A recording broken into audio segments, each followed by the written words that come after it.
Poking and prodding. The lady comes again. She brings an animal doctor with an awful smell and a dangerous looking bag. He spends an hour with Ruby poking and prodding. He looks at her eyes, her feet, her trunk.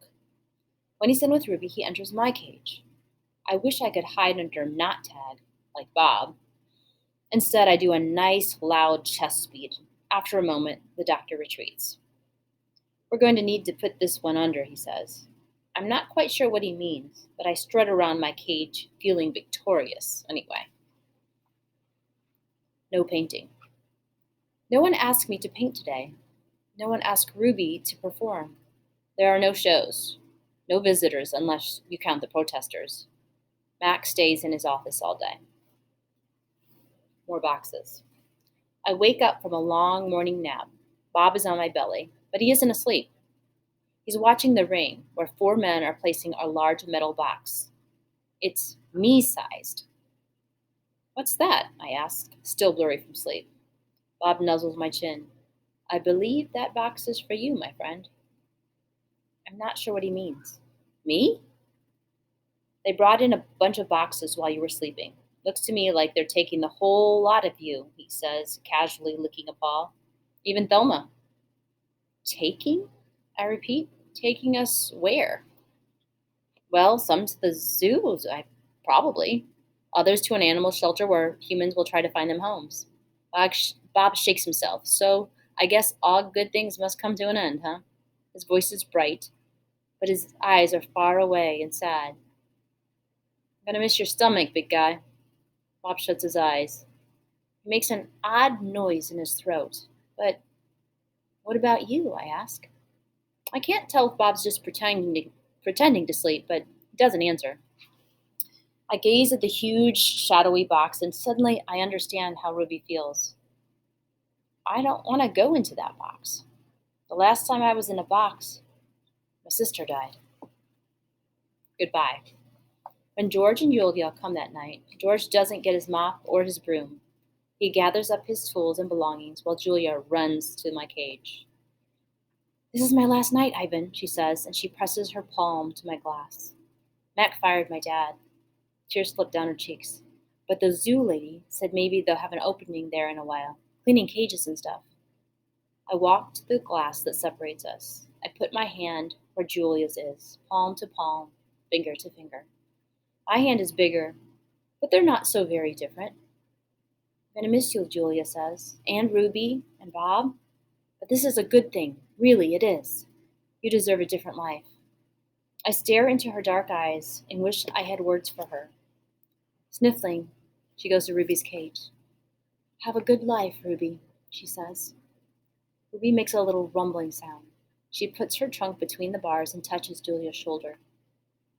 Where is Bob, anyway? Julia asks. She looks around, under tables, in my cage, by the trash can. Dad, she calls, have you seen Bob? Bob? No, George says. Julia's brow wrinkles. What's going to happen to him, Dad? What if Max shuts down the whole mall? He says he's going to try to keep it open without the animals, George says. He stuffs his hands in his pockets. I'm worried about Bob, too, but he's a survivor. You know what, Dad? Julia gets a gleam in her eye. Bob could live with us. Mom loves dogs, and he could keep her company, and Jules, I'm not even sure I have a job yet. I may not even be able to feed you, let alone some mutt. My dog walking money. Sorry, Jules. Julia nods. I understand. She starts to leave, then runs back to my cage. I almost forgot. This is for you, Ivan. She slips a piece of paper into my cage. It's a drawing of Ruby and me. We're eating yogurt raisins. Ruby is playing with another baby elephant, and I'm holding hands with a lovely gorilla. She has red lips and a flower in her hair. I look, as I always do in Julia's pictures, like an elegant fellow, but something is different about this drawing. In this picture, I am smiling. Click. The door to my cage is propped open. I can't stop staring at it. My door. Open. The giant box has been moved, and it's open too. The humans have pushed it up against my doorway. If I walk through my door, I enter their box. The zoo lady, whose name is Maya, is here again. Click, yogurt raisin. Click, tiny marshmallow. Click, ripe papaya.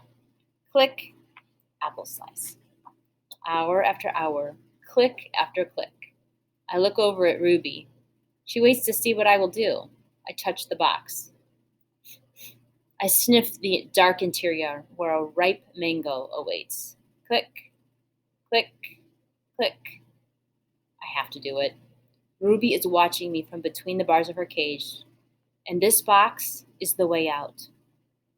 I step inside. An idea. After I leave the box and step back into my cage, I get an idea. A good one. I tell Bob he can sneak into my box with me and live at the zoo. Have you forgotten? I'm a wild beast, Ivan, he says, sniffing the floor for crumbs. I am untamed, undaunted. Bob samples a piece of celery and spits it out. Besides, they'd notice. Humans are dumb, but they're not that dumb. Respect. Ivan, Ruby says, do you think the other elephants will like me? I think they'll love you, Ruby. You'll be part of their family. Do you think the other gorillas will like you? Ruby asked. I'm a silverback, Ruby, a leader. I pull back my shoulders and hold my head high. They don't have to like me. They have to respect me. Even as I tell her this, I wonder if I can ever command their respect. I haven't had much practice being a real gorilla, much less a silverback. Do you think the other elephants will know any jokes? If they don't, I tell her, you can teach them. Ruby flaps her ears. She flicks her tail. You know what, Ivan? What? I ask. I think I'm going to go in the box tomorrow. I gaze at her fondly. I think that's a good idea. And I think Stella would have agreed. Do you think the other elephants will know how to play tag? I love tag. Me too, I say, and think of my nimble sister racing through the brush, always just out of my reach. Photo. Late at night, Mac opens my cage. The full moon falls on his sagging shoulders. He seems smaller, somehow. Bob, instantly alert, leaps off my stomach and dives under knot tag. Don't bother hiding, dog, Mac says. I know you sleep in here. Max settles onto my tire swing. Might as well stay one more night. Your buddy's leaving tomorrow. Tomorrow? My stomach drops. I'm not ready. I need more time. I haven't said my goodbyes. I haven't thought this through. Mac pulls a small photo out of his shirt pocket. It's me when I was young. Mac and I are in the front seat of his convertible. I'm wearing a baseball cap and eating an ice cream cone. I was a handsome lad, but I have to admit I look ridiculous. Nothing like a real gorilla. We had some laughs, didn't we, Guy? Max says. Remember when we were on that roller coaster? Or that time I tried to teach you to play basketball? Max shakes his head, chuckling. You had a lousy jump shot. He stands, sighs, looks around. He puts the photo back in his pocket. I'm going to miss you, Ivan, he says, and then he leaves. He doesn't look back.